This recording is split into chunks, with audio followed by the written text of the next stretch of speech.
There we go. So anyone who can't make it will be able to see this later, or if you have to step out for dinner or whatever you're doing on a Thursday night other than this, no worries, it'll be posted to our YouTube page.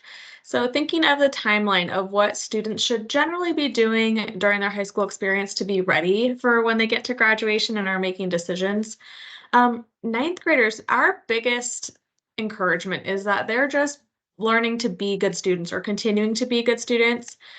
We know that sometimes getting good grades is one thing and versus actually having good habits, spending time studying, participating in class, those can be a little separate from each other. Um, Getting exposed to what high school is like, starting to become familiar with the different aspects of being a high school student, whether that's extracurricular involvement or just getting into your classes and getting used to the level of high school work. 10th graders having more meaningful involvement, exploring interests. And this can look like different things for different kids. Some meaningful involvement for students is in the classroom. Some it's extracurriculars or sports, arts, different things around campus. And really starting to try different things to figure out what they like and don't like. I know some students can feel pressure to try something and like it, when really we encourage them that trying something and not liking it can often be almost as helpful as crossing things off your list. By 11th grade, we hope that some students have found some things that they like and they can deepen their involvement there. I feel like some students, in order to have things to say on a college application, they want to try lots of different things. And at some point, it becomes more important to commit yourself to certain things that you like and get more deeply involved rather than having a lot of really high surface level involvement. And then, of course, challenging themselves appropriately academically. We'll get into this later about what that might look like for different students. And then at this point, we're really starting to build a list of options for after high school, whether that's four-year colleges, two-year colleges, what joining the workforce, the military, what options they're wanting to consider, and more specific within those options, what they're interested in doing. Fall of 12th grade is when students actually do apply to four-year colleges if that's what their plan is. It's also the time that we recommend all seniors apply for financial aid. And then spring of 12th grade, that's when students are applying to two-year colleges, trade schools, workforce, different things. And then, of course, everybody's making their decisions on what they're doing after graduation. So just a high-level timeline. We go into more specifics with our students throughout the year, but this is just kind of the big picture. Okay. So four-year universities, it's definitely the thing we talk about the most because it is the most complicated in terms of navigating the process. So our in-state public universities are the California State University System, which is referred to as CSU, and there's 23 campuses located throughout the state. It's a little bit lower in terms of base tuition, and they're more known for hands-on applied learning. Whereas the University of California system, which is called UC, there's 9 undergraduate campuses, and then one more in SF that only has graduate students. And the base tuition still maybe more affordable than what you see as the sticker price for out-of-state or private colleges, but a little bit more than the Cal State system. And it's more known for research-based education and having more opportunities for grad students on campus. So generally speaking, obviously there are nuances within each, but that's kind of the big picture. All of the campuses in both the CSU and UC system, they have different personalities. They don't want to communicate that one campus is just like the other, right? They all have their own quirks and maybe their own types of students that would gravitate towards that campus. And we'll get into how students can find out more about them throughout their high school career. So those are our California public schools. Thankfully, our California public school system is wonderful. We have some of the top universities in the country right here in our backyard and access with in-state tuition, but lots of other things out there. Private and out of state, there's so many different things that can vary for these different institutions that it's hard to talk about them as a whole. But generally speaking, especially with private colleges, there's the sticker price, what it might look like as tuition. But then for students that are highly qualified, they might get different scholarships or opportunities there. So we really encourage students not to rule it out just because of the price, rather looking more into it based on their academic profile. But that would happen later in high school. Out of state, lots of options there as well. We'll talk more about this with your students, but generally speaking, these private and out of state colleges, the California and UC, CSU and UC, the requirements are aligned. We know them like the back of our hand. We'll talk about them in just a second. But private and out of state, because they can all do kind of whatever they want, generally following the California guidelines is a good place to start. But that's where really the research piece comes in. And a lot of these campuses do come to Cal High to present to students and talk about what opportunities they have. And we recommend those typically for upperclassmen, but if a curious freshman or sophomore wants to peep in there, we have no problem with that either. Two-year college, sometimes called community college, junior college, all referring to the same thing. I want to get it out there right now that one common misconception that we address for students and families is that, actually, let me back up for a second. So at a four-year college, students earn a bachelor's degree. At a two-year college, students can earn several types of degrees. One is certificate and another is an associate's degree. And then some students do choose after they earn that associate's degree to transfer to the four-year college to then earn their bachelor's degree. And where the misconception happens is students think because of the name two-year college, four-year college, they're adding them together, right? They would do 2 years at the two-year college and then 4 years at the four-year college, when the reality is a lot of the requirements that they did at the community college would also transfer over to the four-year college. So you wouldn't have another 4 years towards your degree. Because I hear that quite a bit where students are thinking they're really lengthening their college journey by going this route. So the two colleges we have right in our backyard are Diablo Valley or DVC, and then Las Positas, which LASPO doesn't get, no one calls it LP, just Las Positas. So those are the two we have that are most popular with our students. They're not the only ones, they're just convenient. And a lot of the things with the two-year colleges, part of the savings is potentially living at home. It's generally cheaper already than the four-year colleges, and many colleges are doing first 2 years free for students that apply for financial aid. They don't even have to qualify for financial aid, just applying can get them that savings discount. So another benefit to this path is a less stressful high school experience. Students might not feel the same pressure to challenge themselves beyond their limits because the requirement for a two-year college is to earn your high school diploma. So you can build really good study habits, take some of those advanced classes to earn college credits, but none of that is necessary to go this route. They're needing to meet high school graduation requirements. It's also a great path for transfer, so that route of doing 2 years at the community college and then transferring to the four-year, because it's a different application process. Students who do this don't have to take entrance exams. Their high school transcript is no longer being looked at. Their colleges are looking at what the students did at community college. And by then the students are more mature and might have a better idea of what they want to do. So it's great for students who maybe were figuring things out in high school for a little bit longer and then need that fresh slate. And then certain colleges, there's just purely a higher acceptance rate for transfers than for first-time freshmen. And there are transfer admissions guarantees and things that we can talk about, but that's a little bit beyond the scope of this entry-level presentation. For your technical education, so the community college offers a lot of these programs as well, but there are specialized vocational schools to offer these programs. So some of them are listed there, but lots and lots of different options, truly pages if you look at like DVC or Las Positas. And these are more focused on skills rather than college education where it's trying to create well-rounded students. So if a student is interested in, say, the welding program, which we do have through the district as well, they get to go and take all of these very welding specific classes and don't also need to take like their English requirement, math requirement, and art requirement, and doing these things outside of their interests that wouldn't relate to their job. These programs are also eligible for financial aid, and we do host, not necessarily Cal High, but somewhere in the district hosts a trade fair every spring for students to learn about these programs. This year's will be at Doherty Valley, and information will be going out about that in the next probably few weeks. So lots and lots of different options here. All right. So people are still trickling in. So if you want to still keep letting people in as I go. Sounds good.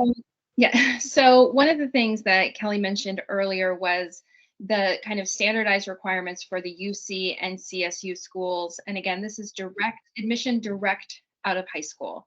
And those are known as the A through G requirements. So we like to make sure that students and their families know what those are and how they compare to what's required to earn your high school diploma, because it is really slightly different, not too different, but we'll give you a table here on the next slide. So these are courses in 7 core subject areas that students must successfully complete in order to be eligible for any of our California public 4-year universities that Kelly just went over. There's 15 courses in total that are required as the minimum, and students must earn a C- or better in those classes to be considered eligible.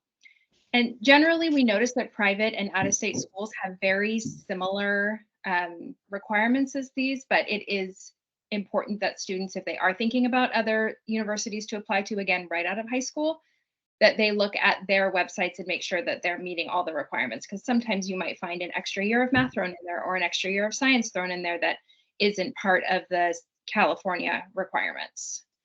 So on the next slide, we've got a chart that shows the difference between what's required to just earn your high school diploma versus what's required to go straight to, again, we're talking specifically CSU and UC, but you can pretty much broadly apply this to most universities out there. So the first subject, and again, it's A through G, you'll start hearing that more. We say that several times every day, I'd say, at work probably. And each letter represents one of our core subject areas. So A, as you can see, represents social studies. So you can see down the line what is required for students at each of those areas. So social studies is actually the anomaly where we require more for a high school diploma than they do for CSU and UC. So you can see our students in our district take the 5-credit world geography class as 9th graders.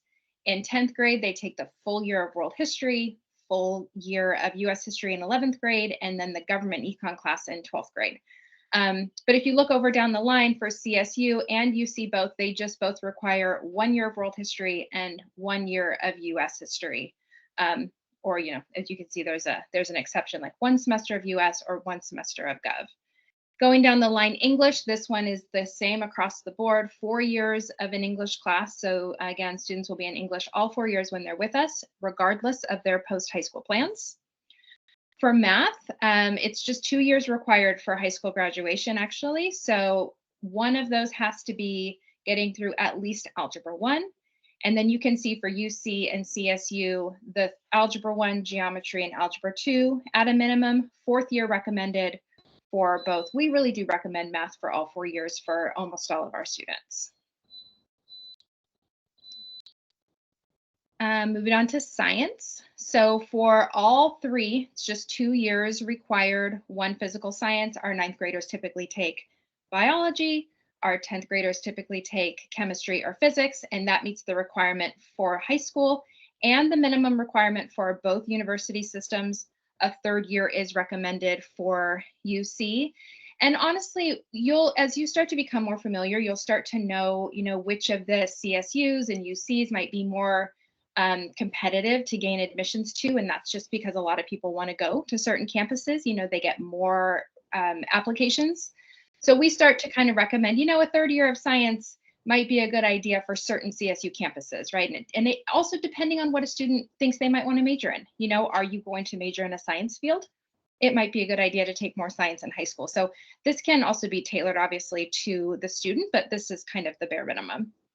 The next 3 sections you'll see, we call that the breadth requirement in the district. And for a high school graduate, they only need to earn 10 credits out of any of those next 3. World language, 10 credits out for 2. World language, visual performing arts, or vocational, so 2 out of the 3. But if they want to apply straight to a 4-year college, you'll notice they need 2 years of the same language for CSU, 3rd year recommended for UC, and then 1 year of a performing art for both. And then the vocational art is not required to go straight to a 4-year. Finally, these are other things that you'll see. Our 9th graders take a health class. That's not a required course for college. It's just for high school graduation. PE, also a California state requirement for them to graduate high school, but not considered as part of their college application. And then this electives one always throws people. So you're not going to find a student that takes 60 credits of electives. That doesn't happen. But so they need 1 year of an elective, really, because what ends up happening with those 60 credits of electives, if a student takes their 20 credits of math and then they take an additional year of math, so there's another 10 credits, that will chip away at that elective credit number. So whenever students, I have seniors coming in saying, I need 50 credits of electives, how am I going to do that? Like, no, that's not what's happening. So anything you've ever taken above and beyond the minimum chips away at that elective credit. So we really tell students, just don't worry about electives. Same thing for the UC and CSU. If they take a 4th year of math, if they take a 3rd year of world language, that can count for their elective, that 1 year required elective. Yeah, really, I never worry about that at all because GovEcon isn't required for the history requirement, and our students have to take it to graduate. So there it is. I've never ever had a student that didn't have what they needed in terms of elective credit. So we need to say no more. So there you see total at the bottom, 220 credits are required for high school graduation with a grade of a D- or higher for that high school diploma. And then you'll see at the bottom, C- or higher to be eligible for straight to 4-year college admission.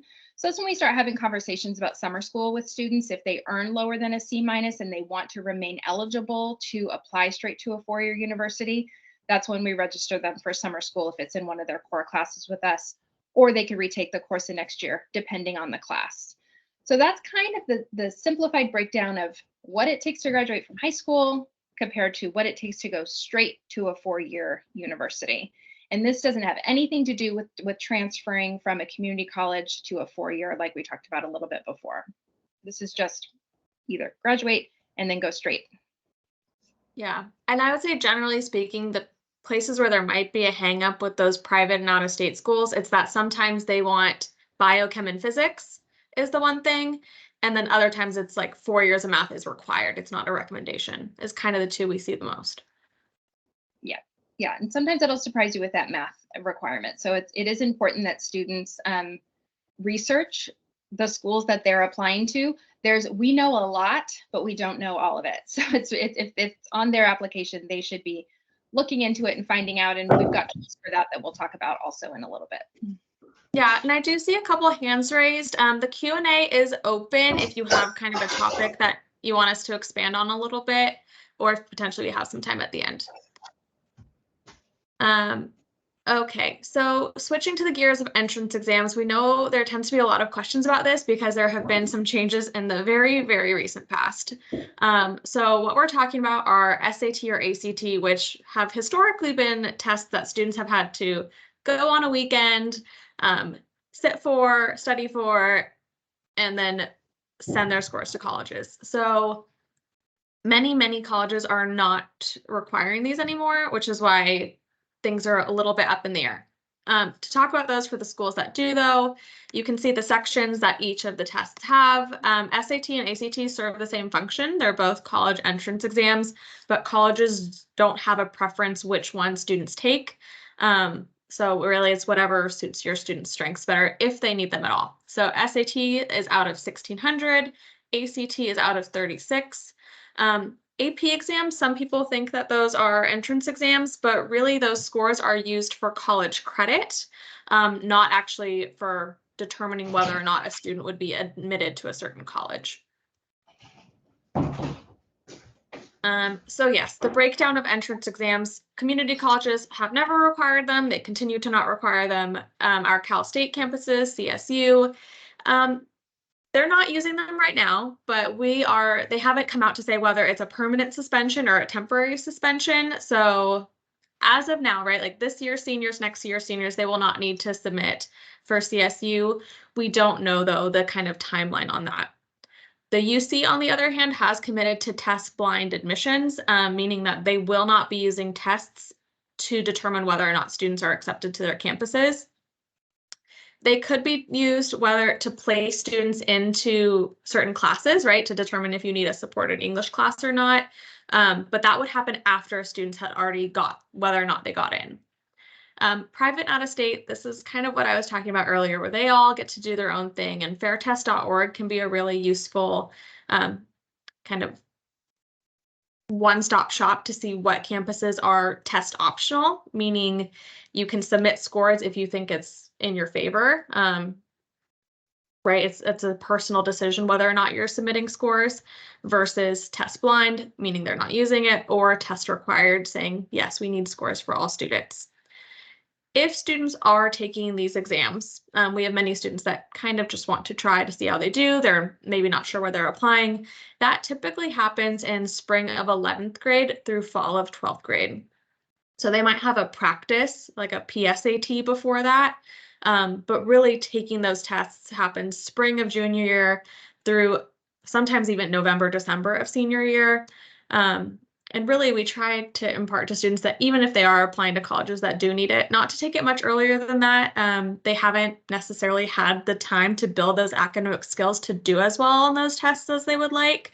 So that's kind of why we encourage that timeline, along with what is generally encouraged. Okay.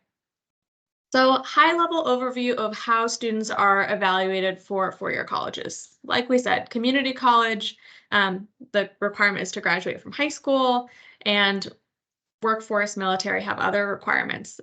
So this is talking about four-year colleges.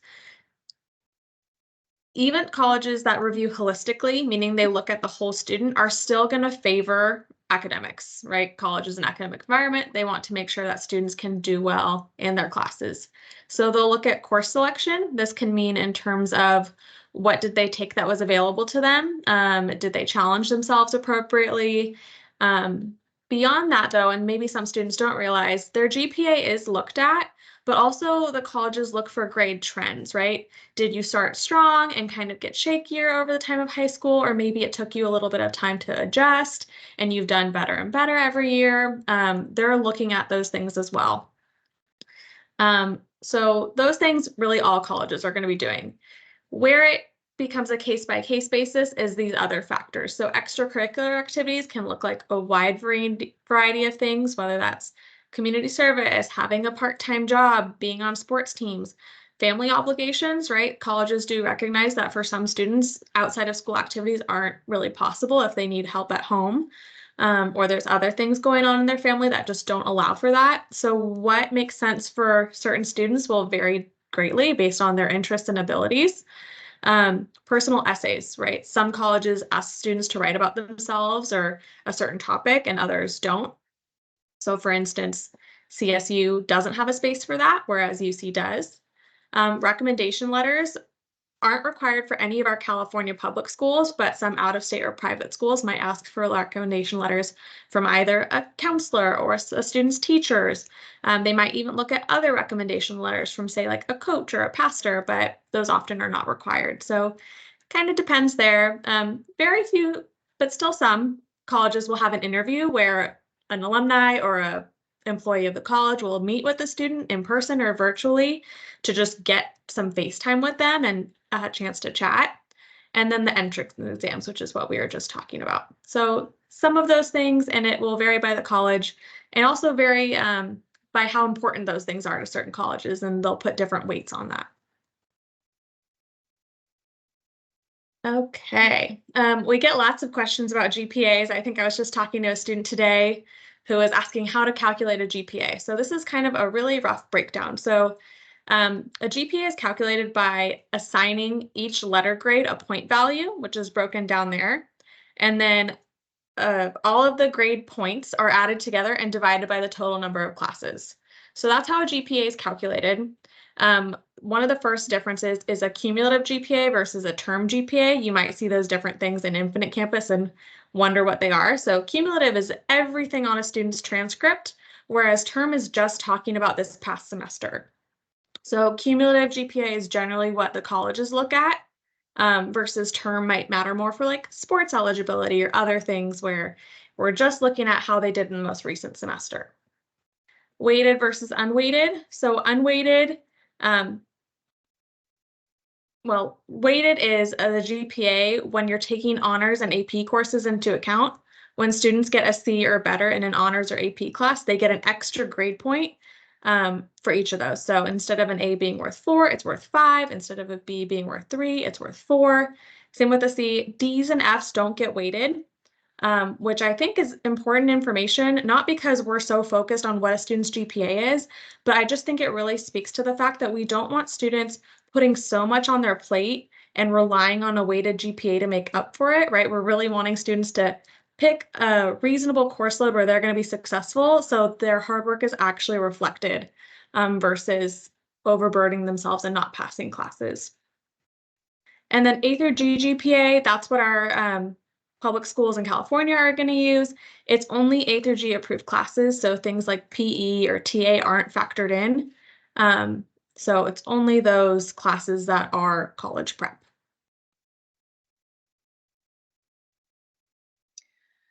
Okay, so we honestly hear about career exploration, I think more from parents, honestly, than we do from students typically. Some people are concerned, when their students don't really seem to know what they want to do as a career or what they might want to study in college. And we are really work on normalizing that in this stage of their life. It's okay not to know, and it's developmentally appropriate not to know. And for a lot of students who do know or think they know, right, might change down the line. And I think we can all probably have stories about changing our majors or changing our careers or what we wanted to be when we were little kids. And that changes a lot as they grow and learn different things. And they might be in a different class that really sparks their interest and kind of sends them in one direction, but then they take a class in another area and like, whoa, this is pretty cool too. So we just want to normalize that not knowing, especially in the 9th and 10th grade year, is completely developmentally appropriate and normal. So there's that. And so we say that to students and we say that to parents. But one of the things that we obviously help our students with is thinking about that. And now is the time to be wondering about it and to be doing a little bit of research into how can I figure this out? So for their 10th grade parents in the call now, you may have heard, maybe you didn't, but we met with your 10th grade students last week, all the 10th graders. We met with them in their English classes and we introduced them or reintroduced them if they've already logged into our college and career program that we use called Naviance. And it has tons of functions that you'll learn more about as they go through this process. But what we introduce them to is kind of the self-exploration part of the platform that has some personality assessments and career cluster assessments, like it says on there, so that they could go through an assessment process that just gives them ideas. They did the Strengths Finder, which I think points out 4 things that are considered strengths of them based on the answers to these questions. And then below each one, it suggests careers that might be a good fit for somebody with their combination of strengths. So we are introducing them to different ideas, showing them where they can learn more information about it. Naviance has information about colleges and careers, how much money one could expect to make, what types of skills and strengths they need to do this job effectively, what kind of education they'll need to be able to secure a job in that field, et cetera. So we are working with them on that. And then obviously the other way that they explore is through the classes that they take in high school with us. And we're really lucky because we've got a lot of great options for them to explore different fields, different interests right within our course schedule that they have access to at school. So Kelly mentioned it before, but learning what they're not interested in is just as important about learning what they are. So we have lots of opportunities at school for them to do that. So we help guide them through that as well. So no alarm bells yet. They're figuring it out and we're helping them do that. And then obviously we also really recommend if time allows within their lives and their families and their sports and whatever else they're doing, to gain work experience during high school, whether it be a paid job, a part-time job, or through volunteer experiences, right? Like seeing what does it feel like to be in a workplace like this, wherever they might be, and see if that's the type of workplace that they're interested in pursuing. All of these things are worthwhile for their time in high school. Thank you. And the next thing that we really talk to the students a lot about this. We know there's a lot of pressure in the community, and we hear a lot in the news. And if you're reading about this a lot, how difficult it is to get into college. And that's really why we wanted to have this presentation with you tonight, is to kind of like just lower the pressure a little bit with and just bring down the tone of the conversation around college admissions, because it is true that there are many universities that are very difficult to gain admission to, and we just so happen to have several of those universities right here in the Bay Area, right? So it makes it feel like, to a lot of us, that college is just out of grasp, and it just isn't. So we like to make sure you hear that as parents, students on the call, that you also hear that from us, that there are thousands of colleges to choose from that accept more than half of the people who apply or more. So there's a place for you, and we'll help you find it. And we do a lot of reading about this, obviously. And one thing that keeps coming up is that, the prestige of a school, the three names on the sweatshirt, has nothing to do with a student's experience or happiness or success when they get there. Us adults know that very rarely does anyone actually ask you where you did your undergrad. It doesn't seem to really matter much in most careers. And studies have actually shown that the level of prestige a university has nothing to do with a student's life satisfaction and all the things that are included in what that means. Financial wellness, their careers, their general happiness and with their own lives. The prestige of the university they attended does not play a part in that. And so we really like to make sure we get that message out as much as we can. Really, students will be happy. They'll be successful where they feel happy and where they feel connected. And that's what we help them do, like find the college that has the right fit for you. What is it that you're looking for in a college? And we've got tools to help them find schools that might be a good fit. Again, students need to think about their own personal priorities and the experience they're hoping to have, not worrying about where people they know are applying and things like that, right? What is it that I want out of this next 4 or so years in my life? And where can I go to have that experience? And again, we talk a lot about this. We really get into this in 11th grade with them, talking about fit, social fit, academic fit, financial fit. What does all that mean? How do I know?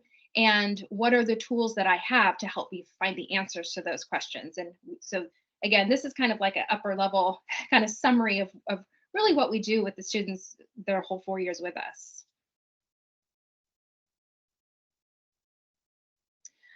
We wanted to just give a word on private college counselors because, some families ask us if they're worthwhile. We can't answer that question for you. It's a personal family decision about whether or not you want to hire help with this process. I can certainly understand why people feel they might need to. It can be a daunting process for some. It isn't quite as complicated as one might think once you get into it. But we want to come here to say that, most students that apply to four-year colleges don't use the help of a paid private college counselor. So your students would not be behind if you chose not to do that, or if that wasn't in your budget, frankly, because we know that they are expensive. When we're thinking about whether or not this would be helpful, be really clear about what you think you and your student need help with. We have a lot of great resources at Cal. We haven't mentioned Ms. Nichols. She's our College and Career Center coordinator. She's a wealth of information, and if she doesn't know the answer to the question, she will find it for you quickly. So we want to make sure that you're utilizing the resources that are free to you, and nothing gets us, more upset than the idea of our families being taken advantage of when some of this information really is available to you for free. So, is this information available at school? Can this information be found online? And just making sure that the company or the person you hire offers the service that you think you need. And that's just really the important part. Do research, check their experience. Graduating from a four-year university does not make you a college counselor. So we could all say we were, right, if that was the case. So making sure that they are either members of some of the organizations I put down there at the bottom, that they really work with a lot of students, and and that, they really know what they're doing. No one should guarantee that your student will gain admission into their top schools. No one can make that promise. And so if someone's making some promises that seem a little bit too good to be true, that would give me pause. So again, it's a personal family choice. Many families choose to do it. They think it streamlines the process for them, and many students do not, and they also do just fine. So that's what we want to say about that. Yeah, I will add on that if you were talking to a college counselor and their main advice is that your student does more, right? Just more and more and more. We hear that sometimes from really stressed out students being told that they need to add even more to their plate. That would give me a lot of pause, right? I think that the goal of a college counselor would be to work with the student where they're at, meeting their level, not saying, well, you need to rise to this. I think is a healthy mindset to have going into that. The last thing we want is for our students to feel like they're not enough as they are. Right. And usually when we have a student coming in a week or two into the semester saying, I need to add more AP classes to my schedule, it's because of the meeting with a private college. We're getting some feedback. Yeah. I'm going to try muting everyone. I think that's going to maybe mute you, Becky, so just unmute yourself in a second. Okay.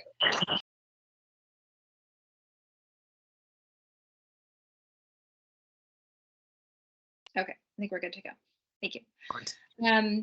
Yeah, so that's just, again, we really are focused on the academic counseling that we do with your kids and the college counseling, but also the social emotional part. We don't want to think of high school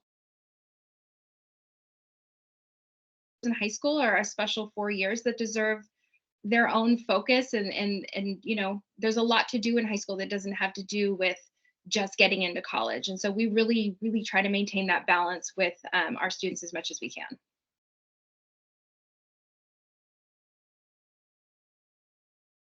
And again, we can skip through this one, but this pretty much just kind of sums up what we were saying, right? Like, we are really focused on students having a good experience in high school and doing what they need to do to get where they want to be after high school, whatever that is. And it's different for everybody. So the next part here is, so for the parents on the call, parents and caregivers, guardians, what can you do to support your students through this process? I really like to think of a parent's role as balance keeper, meaning, really keeping an eye on, are you making time for things that bring you joy? Are you getting enough rest? And so many of our students are not. And I know that, like, we're seeing a lot of illnesses right now at school. People are really tired and students are not getting as nearly as much sleep as they should be. And we know some nights that's just how it is, but making sure that there's deliberate, and families and parents require that deliberate rest so that students can remain healthy and happy. Also, time with friends, being connected socially and to the family and to the community. Those are all vital things just for their well-being. So again, this goes beyond the college admission question, which is really secondary to their well-being as a whole. We like to remind all of us to avoid comparison of ourselves, of our children, between each other or the neighbor or whomever. We can all remember, you do a lot of that yourself, comparing yourself to other people. And so students in our lives need to know that we see them and we value them as their own individual person and what they bring to the table. We love it when parents can help provide practice for self-advocacy skills in high school. So really trying to have your students do the communication with the teachers as best they can, trying to kind of sort things out with your guidance, but have them really be the driver of these conversations when possible. Sometimes parents need to step in, but it's good practice for them. And teachers like to see that too. And that's what we do. We help students build these skills, all of us, the educators. And then finally, just that emotional support, feelings of connectedness to their families at home and at school is one of the strongest protective factors that students have against student distress, whatever that looks like. Mental health, issues with stress, feeling connected to their community and their family can really protect against those things. So I always think, for my kids, I want them to think, I have a problem, I need to call my mom, not like I have a problem, I don't want my mom to find out. We want them coming to us with their problems, not trying to hide them from us, right? So just being that safe person as much as we can for our kids. Yeah, and then from the student, right, what should they be doing now, and what can you kind of prod them to do a little bit, right? We were just talking about self-advocacy, so definitely encourage them, but hopefully they can start taking the initiative for something. So getting involved, I would say the biggest thing that we hear from our students, Becky and I probably each write 40 to I don't know. It's a lot. A lot of letter of recommendation letters every year. And when we do that, we interview our seniors about their high school experience to get to hear about things that maybe don't come up in our typical conversations with them. But something that comes up time and time again is that the students who were involved, they cite that as a highlight of their high school experience. And the students that maybe were so focused on academics that they kind of, you know, sacrificed that ability to get involved with things, they cite that as a regret. So encouraging your students to try things out. We have a really big campus, right? It's almost 3,000 students. So anything they could do to make that feel smaller, whether that's maybe joining a specialized class like mock trial or the newspaper, or maybe some of those arts or sports teams, or just different things. Gosh, we have 150 clubs on campus. So many things to find their people and make our really big school feel a little bit smaller. I feel like that segues right into exploring their interests. Definitely, it's the time to kind of poke around, and it's okay to try a class for a year, and at the end, maybe say, I'm not going to do that anymore, right? It was worth a shot. And definitely reminding them, I think every conversation with them, we say, it's okay not to know. It's okay to change your mind. Practicing balance, really going along with what Becky said about requiring rest. It's okay for students not to do it all. There's not enough hours in the day unless they figure out how to develop cloning technology. It's just not possible. So figuring out what their priorities, willing to do them, even if it's a little different than maybe what everyone else is doing, I think is, if I had one wish for high school students, I think it would be that. So yeah, really focusing on enjoying these years. It's not a means to an end. Sometimes when students come to me asking for guidance about a decision, and they're coming to me under the guise of, would this be good for colleges? I say, well, would you be glad you did that even if you didn't get accepted to college, right? Like, not that I think that's going to happen, right? But it can kind of be a good compass of, is this something I really want to be doing? Building strong habits, right? Talking about what we said earlier, learning how to study well, getting organized, checking their emails. I think that's our personal mission right now, is we've been saying in the sophomore classes, I know we're going to say it to the freshmen too, have a good digital clean out.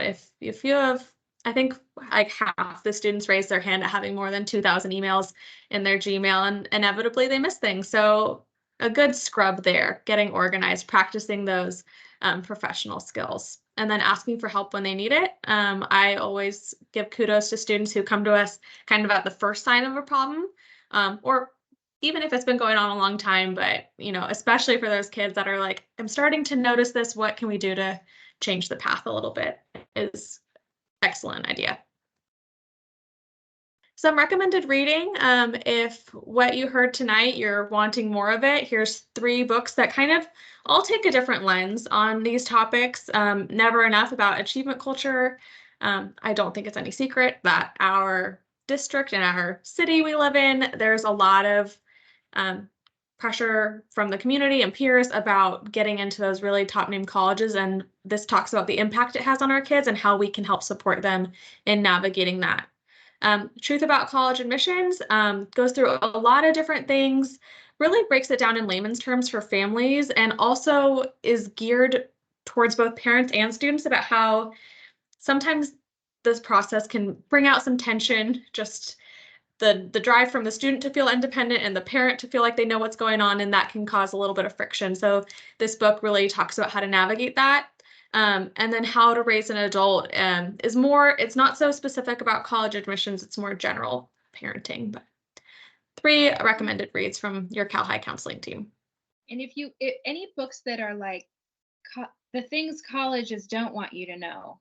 Don't waste your time with that. There are no secrets. No one's keeping any secrets. So we're really kind of trying to work against this, like, again, this like high pressure, high temperature kind of fear based approach to this, and really kind of lean into finding good information and being excited about going through this process together, even though it's naturally going to be a little stressful.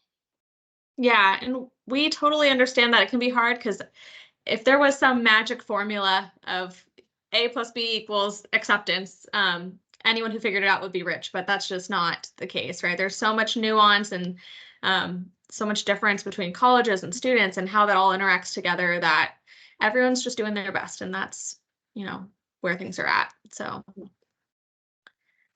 okay. So we talked a lot about a lot of things, honestly. We covered a wide array of topics, but we know that something on your mind is probably course selection season, right? These conversations oftentimes lead to picking classes and your 4-year plans, or I guess 3-year plans for 10th graders. So here's what's coming soon in the next few weeks, Becky, or so. Yeah. Registration info is coming. Yeah, 2 weeks, mid-February. It's all coming in the next, say, 3 weeks. Yeah, so for those, we go into your students' classes, pass out sheets to them with the offerings for next year and some information, talk through it with them, answer some questions, and then we'll see hopefully a lot of you back for our family nights. This will dive deeper specifically into like course related questions, whereas tonight was an overview of like post-secondary options. So for rising 10th and 11th graders, meaning current 9th and 10th graders, that night's February 21st. For rising seniors, current 11th graders, that's February 13th. After that, students will put in their requests. This is a rough draft. We'll emphasize this again in the parent nights, but those will go into Infinite Campus. And then after that, we meet with each and every 9th through 11th grader to review their requests, look at their transcript, make adjustments. And I know those are exhausting for us, but it's my favorite time of year, getting to see a lot of faces of students who maybe I don't see otherwise. So lots coming in the counseling department that'll keep us nice and busy. Yeah, and we'll be posting the video for this presentation and the slides on our website. And so if you feel like there was something you wanted to go back to, and I saw someone asking for the slides in the chat, that those will be posted sometime next week.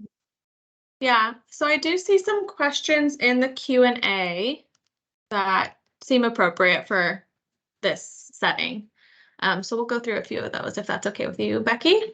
Yep. So we had one question about like scholarships and the financial aid process. You answered that in the chat, but I do think it's worth saying a lot of the financial aid information comes out to students as seniors. And that's generally, most scholarships, you have to be a senior to apply. There are some that might accept younger students. And we do have some resources on the counseling website about finding scholarships and websites we recommend for scholarship search engines, essentially. So all that is there. Let's see. There's a question about sports scholarships that I really don't feel equipped to answer, to be honest, about whether it's worth pursuing. Anecdotally, most high school athletes do not get college scholarships. I will also say, generally speaking, my rule of thumb for scholarships is if you have to pay to be eligible for it, it's a no. And Hi, I have a quick question. Sorry, I think for some people the chat is it's not accessible. So it says the chat is not. The Q&A is. The chat is closed. Yeah, I cannot find the Q&A. Yeah, me too. Where is it? I mean, for me, it's at the top of the screen. I don't know, because I'm the host. Do you want to ask your question? Okay. Because you're unmuted. Yeah. Okay. So I had a I'm a freshman right now, and so should I like, as I like go into sophomore year, should I really focus on, or like ask my teachers for a recommendation letter, or should I just let it slide on? No, yeah, you don't need to do that quite yet. Okay. But that's a great question, thinking about that in the future. Usually students will ask as a teacher either from their 11th grade year or even from their 10th grade year, if it's an area that they really they felt like they really shined in that class, and they, you know, that type of thing. But not usually just a teacher that you had in 9th grade unless you have them again. But for now, Okay. you can not worry about that quite yet. Got it. Thank you. Good question. We had a question. It says, do cumulative grades include quarter grades or just semester? So quarter grades are for internal use only. That's essentially just another progress report. The only things that will be part of a student's GPA or transcript are those semester grades. I have a question. I couldn't access the Q&A. Can the students do PE in summer since it is an A through G? PE is not A through G, and it cannot be done during the summer. And we will actually, for questions like that about when can I take classes and things, where can I take them, we really do get more into that during the next presentations we're going to do in February, the course registration presentations. But yeah, PE is not taken online or over the summer. Okay, thank you. Sure. Yeah, we got a question too about the school clubs. The master club list is on Cal High's leadership page. So they maintain a spreadsheet of all the different clubs on campus. Like I think they have like a little mission statement there, who their club advisor is, and then contact for an officer. If a student wants to start attending, they would just be able to reach out. All right. Yeah, and someone's asking, oh, I just joined late. Is this being recorded? Yes, it's been recorded, and we will be posting a link to it on our website next week. But I think this about wraps us up. Hi, Excellent. yeah, just another quick question. So, can you make a club for like anything, as in like literally anything, if you're like willing to do it and people are like joining it and stuff? I don't know if I'd say literally anything, but generally so. And so there's a process at the beginning of the year where you put together your application, and it gets approved by the leadership students. So I think as long as it has a good mission, and you know, they think it will gain support, it probably.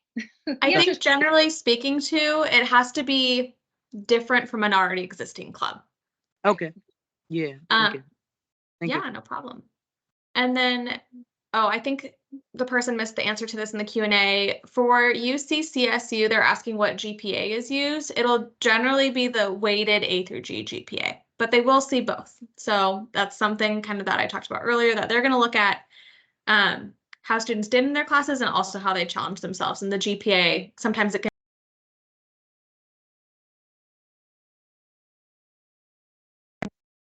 why they look at the transcript.